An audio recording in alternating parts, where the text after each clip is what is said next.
Hi guys, this is me Ali and you are watching Ali the Technical. In this video I will try to show you how to connect MC4 connector in a solar panel and how to crimp it.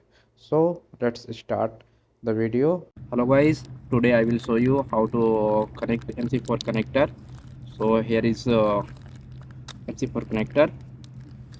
You can see I have one pair MC4 connector. This is male and this is female, and this is female thimble and this is male thimble.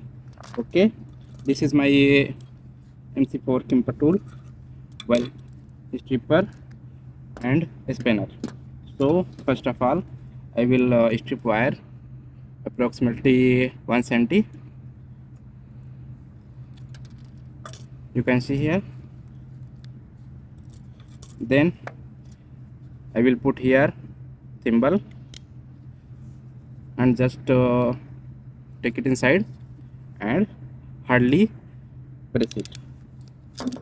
Now you can see the thimble is ready. Now I will put MC4 holder either here and press it and make it this is make a sound, you can see, and by a spanner I will tighten it. Okay guys, this is